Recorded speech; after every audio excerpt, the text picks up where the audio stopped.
தெய்வங்களை உணரும் ஆன்மீக பயணத்தில் இன்று நாம் தரிசிக்கப் போகும் ஆலயம் மேலக்கடம்பூர் அருள்மிகு ஸ்ரீ அமிர்தகடேஸ்வரர் திருக்கோவில். இந்த தலத்தில் இறைவன் சுயம்பு மூர்த்தியாக அருள்பாலிக்கிறார். சிவனின் தேவார பாடல் பெற்ற 274 சிவாலயங்களில் இது 34வது தேவார தலமாகும். இந்த ஆலயம் 1000 ஆண்டுகள் பழமையானது மற்றும் தமிழ்நாட்டின் கடலூர் மாவட்டத்தில் அமைந்துள்ளது. இந்த ஆலயம் காரக்கோவில் என்று அழைக்கப்படுகிறது. சிவபெருமானுக்கு அர்ப்பணிக்கப்பட்ட சரணாலய அமைப்புகளில் 9 வகைப்பாடுகள் இருப்பதை தமிழ்கலை ஆதாரங்களிலிருந்து நாம் கண்டறிந்துள்ளோம். அவைகள் பெருங்கோவில், காரக்கோவில், ஞானலர் கோவில், கூடிக்கோவில், இளம் கோவில், மணிக்கோவில், ஆலக்கோவில், மாடக்கோவில் மற்றும் பூங்கோவில் இவைகள் ஆகும். இந்த ஆலயத்தினுடைய தல வரலாறு. பார்க்கடலில் அமுதம் கடைந்த தேவர்கள் விநாயகரை வணங்காமல் அதனை பருகச் சென்றனர். இதை கண்ட விநாயகர் தேவர்களுக்கு பாடம் புகட்ட எண்ணி அமுத கலசத்தை எடுத்து சென்று விட்டார். அவர் கடம்பவனமாக இருந்த இந்த தலத்தின் வழியாக சென்ற பொழுது கலசத்தில் இருந்த அமிர்தத்தில் ஒரு துளி தரையில் விழுந்தது. இவ்விடத்தில் சிவன் சுயம்பு லிங்கமாக எழுந்தருளினார். தன் தவறை உணர்ந்த இந்திரனும் தேவர்களும் இங்கு வந்து விநாயகரிடம் தங்களது செயலை மன்னித்து அமுதத்தை தரும்படி வேண்டினர். அவர் சிவனிடம் வேண்டும்படி கூறினார். அதன்படி இந்திரன் சிவனை வேண்டினார். அவர் இந்திரனுக்கு அமுத கலசத்தை கொடுத்து அருள் புரிந்தார். இங்கேயே தங்கி அமிர்தகடேஸ்வரர் என்ற பெயரும் பெற்றார்.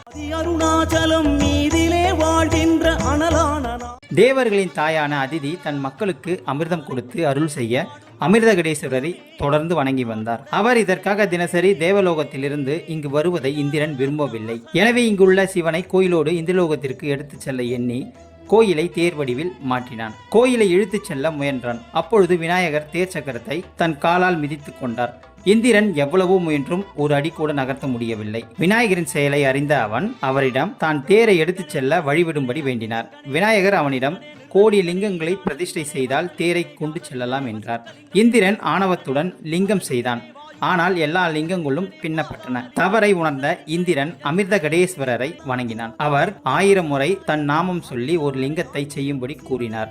அதன்படி இந்திரன் ருத்திரகூட்டீஸ்வரர் லிங்கத்தை செய்தான். சிவன் அவனுக்கு காட்சி தந்து தான் இங்கேயே இருக்க விரும்புவதாக சொல்லி அதிதிக்கு பதிலாக நீயே இங்கே வந்து என்னை தரிசிக்கலாம் என்று கூறினார். இந்திரனும் ஏற்றுக்கொண்டு தன் தவறுக்கு மன்னிப்பு பெற்றான். தற்போதும் தினசரியாக இங்கு இந்திரன் பூஜை செய்வதாக ஐதீகம் உள்ளது.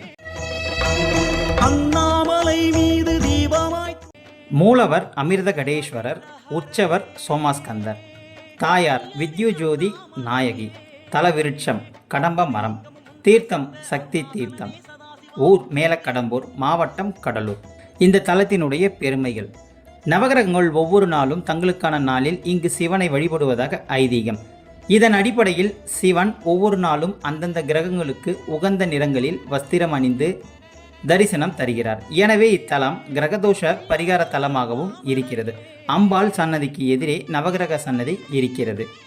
அம்பாள் காலையில் வீணை ஏந்தி சரஸ்வதியாகவும், உச்சி காலத்தில் யானையுடன் லக்ஷ்மியாகவும், மாலையில் சூலாயுதத்துடன் துர்க்கையாகவும் காட்சி தருகிறாள்.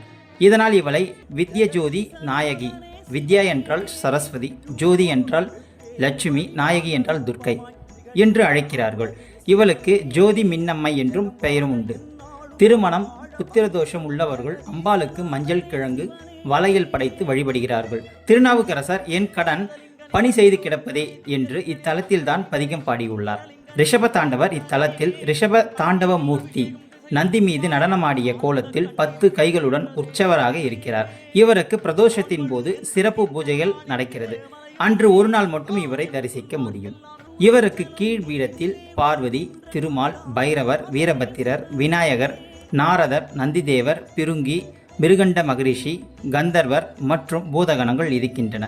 பிரகாரத்தில் உள்ள தட்சிணாமூர்த்தி நந்தியின் மீது அமர்ந்த கோலத்தில் இருக்கிறார்.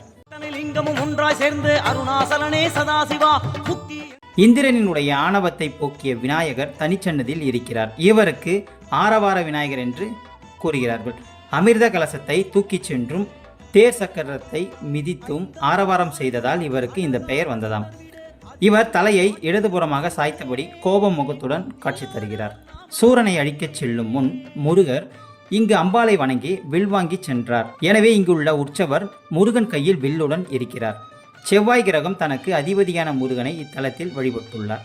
இதன் அடிப்படையில் இங்கு செவ்வாய் கிரகம் உற்சவராக இருக்கிறார். காலை 7:30 மணி முதல் 10 மணி வரையிலும், மாலை 5:30 மணி முதல் இரவு 7:30 மணி வரையிலும் திறந்திருக்கும். இதுதான் இந்த ஆலயத்தினுடைய பெருமைகளாகும். இந்த ஆலயத்தின் வரலாறு உங்களுக்கு பிடிக்கும் என்று நான் நம்புகிறேன். மறக்காமல் சப்ஸ்கிரைப் செய்யவும். மீண்டும் அடுத்த பதிவில் நான் உங்களை சந்திக்கின்றேன். நன்றி, வணக்கம்.